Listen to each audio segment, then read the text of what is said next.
Je n'allais pas vous laisser comme ça. On va aller en profondeur et étudier la seconde partie de cette structure à connaître. Mais avant ça, pensez à vous abonner. So last week, we studied the first structure. Pour ceux qui ne l'ont pas vu, je vous mets le lien quelque part par ici. Et ceux qui m'écoutent en podcast, allez sur la leçon de la semaine dernière. On avait étudié when plus present and then future. Alors qu'en français, on a quand plus futur et qui nous donne du futur. Mais ce n'était pas tout. Il y a une seconde structure avec when qu'il faut absolument maîtriser, cette concordance des temps avec ces grosses erreurs qui s'entendent. Et c'est ce que nous allons faire tout de suite. Et on va prendre un super exemple qui est le suivant.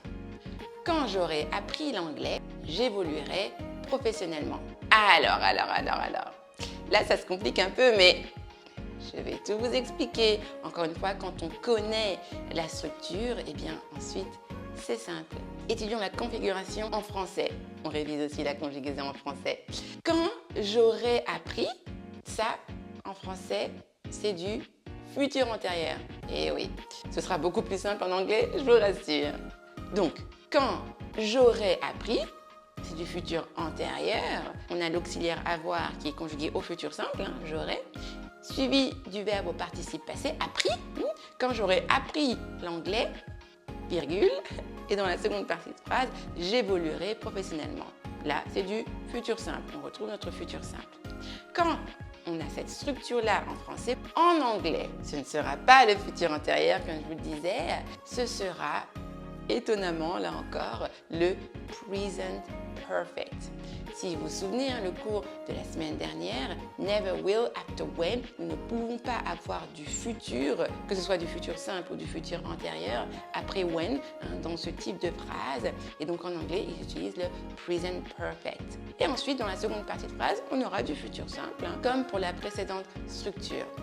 Cela va donc nous donner, quand j'aurai appris l'anglais, present perfect. Un petit rappel du present perfect, c'est have, la base verbale, have, suivi du verbe au participe passé.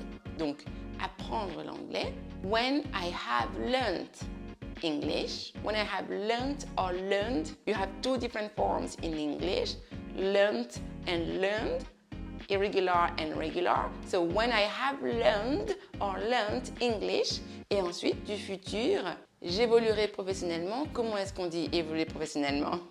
Ça se dit to advance in one's career. Donc, j'évoluerai professionnellement. I will advance in my career. You see? Quand j'aurai appris l'anglais, j'évoluerai professionnellement. When I have learned English, I will advance in my career. Let's take another example. Quand j'aurai acheté ma maison, je serai heureux. J'espère que vous n'attendez pas d'avoir des possessions matérielles pour être heureux. Je disais donc, quand j'aurai acheté ma maison, je serai heureux. On reprend la même structure. When plus present perfect and then future simple. Donc, quand j'aurai acheté, when I have bought ma maison, my house, je serai heureux. I will be happy. When I have bought my house, I will be happy. You see?